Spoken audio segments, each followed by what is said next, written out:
आणि आता थेट जाणार आहोत केंद्रीय मंत्रिमंडळाच्या पत्रकार परिषदेमध्ये। की ये पहली बैठक थी।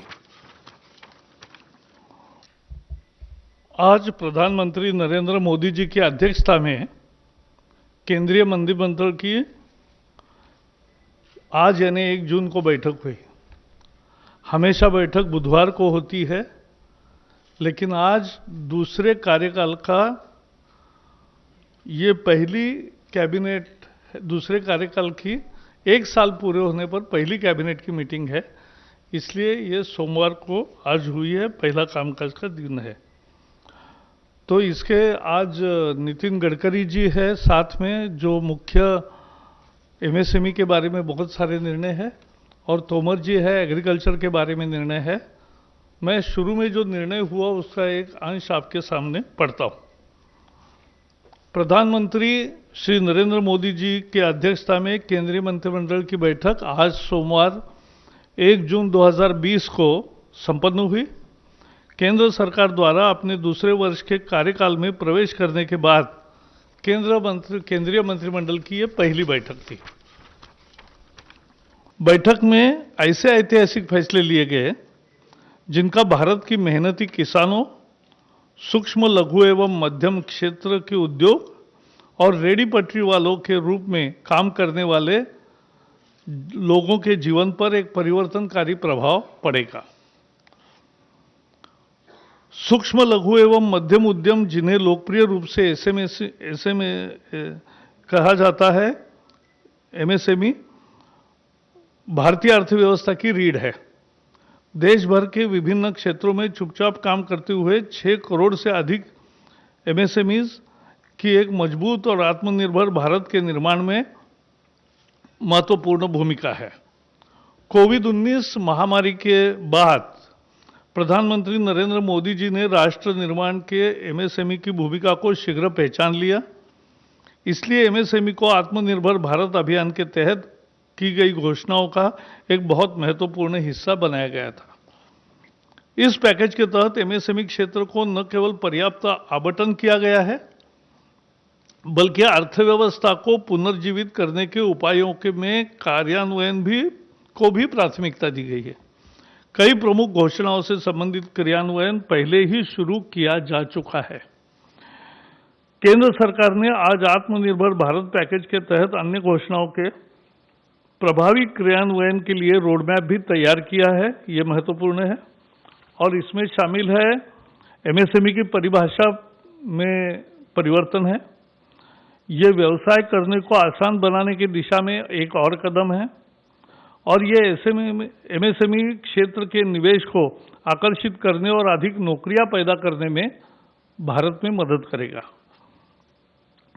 जो एमएसएमई संकट में है, उनको इक्विटी सहायता प्रदान करने के लिए अधीनस्थ ऋण के रूप में 20,000 करोड़ रुपए का प्रावधान का प्रस्ताव आज कैबिनेट द्वारा औपचारिक रूप से अनुमोदित किया गया।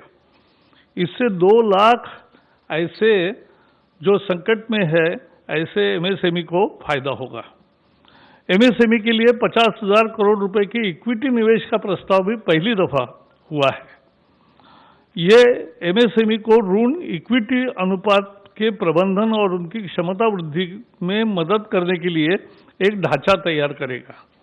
यह उन्हें स्टॉक एक्सचेंज में सूचीबद्ध होने का अवसर भी प्रदान करेगा। इस तरह की सहूलत पहली दफा मिल रही है एमएसएमई उद्योगों को। एमएसएमई की परिभाषा में बढ़ोतरी और परिवर्तन किया है।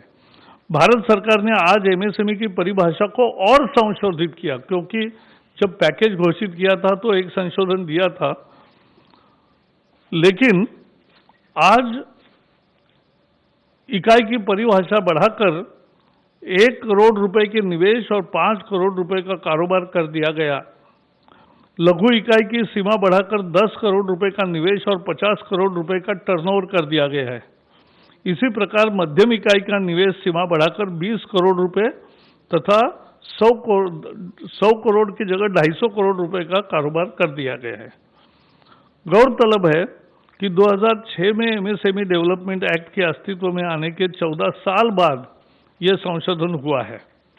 पैकेज की 13 मई 2020 को घोषणा के बाद अनेक प्रतिनिधियों से मिले और घोषित संशोधन अब भी बाजार और मूल्य निर्धारण की स्थिति के अनुरूप नहीं है, इसे ऊपर की तरफ और संशोधित किया जाना चाहिए, इस तरह का फीडबैक आया।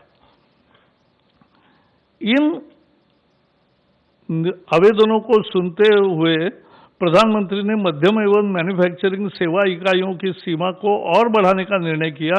अब यह 50 करोड़ रुपए का निवेश और 250 करोड़ रुपए का कारोबार की सीमा होगी। यह भी निर्णय लिया गया है कि निर्यात के संबंध में कारोबार को एमएसएमई के इकाइयों की किसी भी श्रेणी के लिए टर्नओवर की गणना में नहीं गिना जाएगा, चाहे वो सूक्ष्म हो, लघु हो या मध्यम हो। शहरी और आवास मंत्रालय ने विशेष सूक्ष्म ऋण योजना शुरू की है। इसके जरिए रेडी पटरी वाले, ठेले वाले, छोटा दुकान जो बिठाते हैं, सड़क पर माल बेचते हैं, उनकी क्षमता और उनका काम चले इसके लिए ज़्यादा ऋण उपलब्ध कराने के फैसला किया है। ये योजना लंबे समय तक चलेगी क्योंकि कामकाज फिर शुरू कर सके और अपना जीविकोपार्जन सही तरीके से कर सके। इस योजना के 50 लाख से अधिक पटरी सामान बेचने वाले ठेला वाले, हॉकर और रेडी पटरी वालों को लाभ मिलेगा।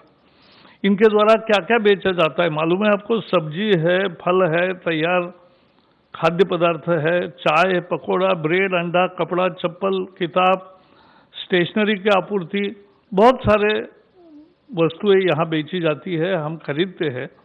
इसके अंतर्गत सलून, मोची, लॉन्ड्री और पान की दुकानें भी आएगी। भारत सरकार कोविड-19 के दौरान इनके समक्ष आई परेशानी के प्रति संवेदनशील रही है। इसी के तहत इन्हें तत्क्षण सहयोग हेतु ये ऋण की योजना शुरू की गई है ताकि अविलंब ये अपने व्यापार को गति दे सके।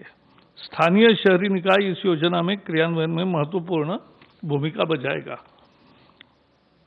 शायद भारतीय इतिहास में पहली दफा आजादी के बाद ऐसा निर्णय लिया गया है, जबकि फुटपाथ दुकानदारों और रेडी ठाने वालों को, चाहे शहरी क्षेत्र या ग्रामीण क्षेत्र के हो, इस योजना के तहत इन सभी लोगों को, वर्गों को 10,000 रुपए का ऋण दिया जाएगा। इसे वो मासिक किस्तों में अधिकतम 1 वर्ष के अंदर वापस लौटा सकते। समय पर भुगतान करने को वालों को 7% वार्षिक ब्याज सब्सिडी के रूप में लाभार्थी के बैंक खाते में जमा कर दी जाएगा। इसमें किसी तरह का दंड का प्राविधान नहीं है। इस पहल से इन वेंडरों एवं अन्य विक्रेताओं को आर्थिक उन्नयन में मदद मिलेगी। इस योजना के क्रियान्वयन में किसी तरह की कठिनाई ना हो तथा जिन्हें इसका लाभ मिलना है उन तक यह सही ढंग से पहुंचे, इसके लिए मंत्रालय, बैंक एवं स्वयं सहायता समूह की अहम जिम्मेदारी एवं भूमिका तय की गई है। साथ ही इसके क्रियान्वयन में पारदर्शिता रहे, इसके लिए पोर्टल, मोबाइल ऐप भी तैयार किए गए हैं। सशक्तिकरण के लिए टेक्नोलॉजी का उपयोग अन्य काम में भी करने का फैसला हुआ है। योजना के पूर्ण क्रियान्वयन एक वेब पोर्टल के साथ एक डिजिटल प्लेटफॉर्म, मोबाइल ऐप विकसित किया जा रहा है। यह प्लेटफॉर्म विक्रेताओं को औपचारिक वित्तीय ढांचे के साथ एकीकृत करने के लिए it will be yet another financial inclusion, यह आईटी प्लेटफॉर्म मदद करेगा। डिजिटल ट्रांजैक्शन को इससे बल मिलेगा, प्रोत्साहन मिलेगा और क्षमताओं के विकास के लिए भी ये राज्य सरकार एवं अन्य एजेंसियों के सहयोग से शहरी विकास मंत्रालय एक क्षमता विकास एवं वित्तीय साक्षरता का कार्यक्रम भी शुरू करेगा, जो महत्वपूर्ण है। सरकार ने किसानों के लिए आज बड़े फैसले किए, जो पहले पैकेज के समय नहीं बताया था, लेकिन आज नया फैसला है और बहुत महत्वपूर्ण है कि न्यूनतम समर्थन मूल्य उसकी कुल लागत का 1.5 गुना ज्यादा रखने का अपना वादा सरकार पूरा कर रही है। खरीफ फसल 2021 के 14 फसलों के CACP आधारित न्यूनतम समर्थन मूल्य जारी कर दिया गया है, जिसकी जानकारी तोमर जी बताएंगे। इन 14 फसलों पर किसानों को अब लागत का 50 से लेकर 83% तक ज्यादा दाम हासिल होगा। सरकार ने बैंकों द्वारा खेती और उससे जुड़े काम धंधों के लिए 3 लाख रुपए तक के अल्पकालिक कर्ज के भुगतान की तिथि भी 31 अगस्त 2020 तक बढ़ाई है और किसानों में इसमें ब्याज की छूट और अदायगी में मोहलत, ये दोनों फायदे उसको मिलेंगे। किसानों को 1 मार्च 2020 से 31 अगस्त 2020 के बीच अल्पकालिक कृषि कर्ज की ब्याज में 2% और अदायगी में 3% का फायदा होगा। भारत सरकार द्वारा किसानों को 7% से कर्जा मिलता है। इसमें 3 लाख रुपए तक के लोन पर 2% बैंक ब्याज की छूट सरकार देगी और समय पर भुगतान पर 3% का फायदा मिलेगा। इसका मतलब 4% में 3 लाख तक का कर्जा मिलेगा। किसानों के लिए ये बहुत बड़ी तोहफा है। ब्याज में छूट की योजना किसानों को किसान क्रेडिट कार्ड के जरिए कर्ज सहित अल्पकालीन फसल कर्ज के देने के मकसद से शुरू की गई है। पिछले कुछ हफ्तों के दौरान बहुत से किसान अल्पकालिक जो क्रॉप लोन होता है उसके अदायगी के लिए बैंक नहीं जा सके। इसको ध्यान रखते हुए कैबिनेट ने जो निर्णय किया है उससे करोड़ों किसानों का लाभ होगा। गरीब ही इस सरकार की सर्वोच्च प्राथमिकता है और इसलिए कोरोना वायरस महामारी के दौरान लॉकडाउन की शुरुआत से ही सरकार सबसे ज्यादा गरीब लोगों की जरूरतों को लेकर संवेदनशील रही है।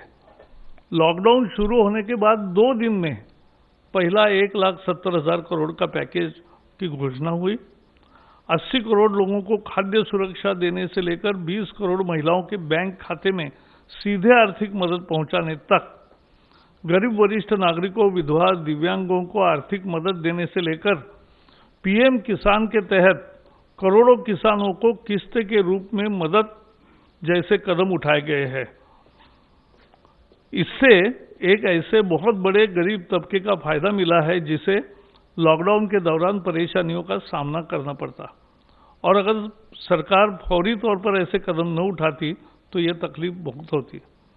ये घोषणाएं नहीं रही, कुछ ही दिनों के भीतर करोड़ों लोगों तक सीधे तौर पर नकदी अथवा वस्तु रूप में मदद पहुंचाई गई। 80 लाख टन से ज्यादा अनाज पहुंचाया गया। सभी बाकी पैसा जो देना था वो डीबीटी के माध्यम से दिया गया है। आत्मनिर्भर भारत के तहत प्रवासी मजदूरों के कल्याण के लिए एक राष्ट्र एक राशन कार्ड, ऐसे लोगों को भी खाद्यान्न जिनके पास राशन कार्ड नहीं है उनको भी देने का व्यवस्था किया। मकान के लिए रियायती किराए वाली नई योजना गृह निर्माण की, और ऐसे ही तमाम अन्य कदमों की घोषणा की गई है। किसानों के कल्याण को लेकर व्यापक सुधारों का ऐलान किया गया है। किसानों को उन जंजीरों से मुक्त किया है, क्योंकि वो सुधार इतने महत्वपूर्ण है एपीएमसी को लेकर, क्यों किसानों को उन जंजीरों से मुक्त जिसमें वे जकड़े थे और उनकी आमदनी को बढ़ाने के उपाय अब किए गए हैं।